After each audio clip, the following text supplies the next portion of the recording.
Welcome, yassas, yasu, and hello to the amigos of Pafos FC.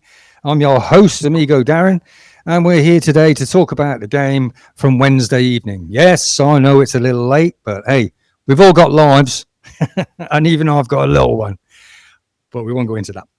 Anyway, so we're looking at the match that took place from Pafos FC versus Paralimni. And that was a 7 p.m. kickoff at the stadium.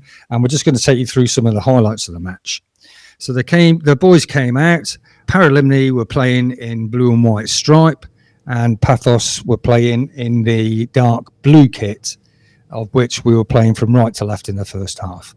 An unchanged team, more or less, apart from our up-front striker. Decided to give him a chance. And with a few rested players like Dragomir, for one, not playing straight away from the off. Paralimni set up in a 4-2-3-1 system, and it was a bit of a drawn-out affair for the first half. It was pretty scrappy, to say the least, but Paralimni, with the first chance, blazing it over the bar. Pafos, on the other hand, had some golden opportunities. Orsic, we knew what he was trying to do. He was trying to curl it into the far post, like he's done so many times in the past, and on this occasion, too close to the keeper. Paralimni were out to try and hit Pafos on the counter. This, a golden opportunity for Anderson, and it just ricochets off him after being hit by him against the keeper. He knows he should have done better. It was a golden opportunity for us to go 1-0 up. And then it happened. Sunic with a fantastic pinpoint cross. Over it came. Quinar in a box, headed back across, straight into the corner. And the crowd go mental. Yeah, we love that. And he liked that goal as well. You could tell by the smile on his face. What a pin-perfect header. In between two defenders. And he puts it over into the far post and into the goal. What a goal. He's on fire, this lad, I'm telling you. He's been playing really well the last couple of matches. And he's being rewarded for it now. Jar, quick feet. He makes the opportunity, but then spoons it away, miles away. We've seen him do better than that in Champions League, where he's bent some into the corner. But, hey, we all have our days, don't we? Again, overlap, a golden opportunity, and just too close to the defender and the goalkeeper. The Paralimni goalkeepers, because they did have a reasonable game, actually. Anderson, with this chance, I think he tried to squeeze it underneath the keeper, even though we had a few players in the box. You look at the replay, to be fair, I think they might have been covered by those two Paralimni defenders there if he'd have tried to square that back across the box. But, hey, we'll never know. We'll just never know on that one. Things going well then second half, because the Pafos have upped the rate of play and we're getting quite a few good opportunities. This one blazed over the bar again.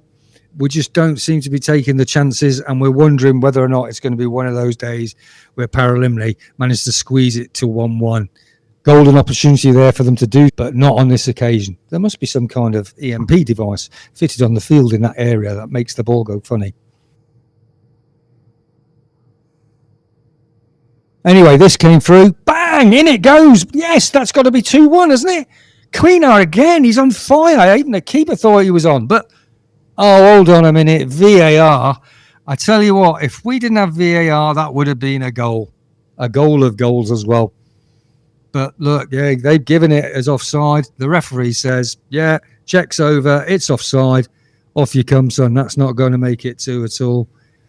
But we get another opportunity. Side-footed at the goalkeeper instead of giving it a good kicking. And then up steps Orsic.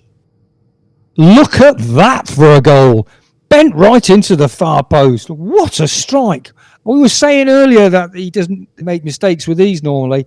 And on this occasion, behind the goal, what a beauty. Right in the corner.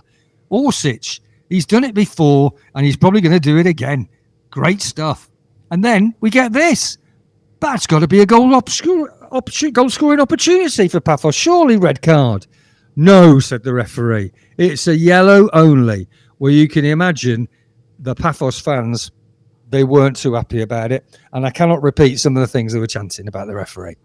But that's another day. Pepe steps up for the penalty. Buries it after last week's miss. He buries it into the corner. I don't think he'd got there even if he'd gone the right way. It was so closely tucked in. Oh, sweet as a nut. 90th minute. wrapped it all up for Pafos, flattered us a little bit, I've got to say, but hey, we'll take 3-0. The stats say it all. 68-32 for possession, 10 for 4 on strikes on goal. And the only thing that Paralimni beat us on was fouls, 13-10. So we've got to give them that. Anyway, that's it for the snippets of Wednesday's game. We've got tomorrow's game to look forward to now, Saturday, against the team from Nicosia. I think it's Olympiacos Nicosia. I'll have to check it, but I'm pretty certain it is. It's a 7 p.m. kickoff at the stadium down in Pafos FC. So come on, let's get down to the stadium, support the boys in blue, and let's hope Pafos can get in there and do the business. I'm plumbing for a 3-1 win to Pafos. And just remember, football and Pafos FC, it's a way of life. You want to get in there. Pump it, Pafos! Let's go, boys!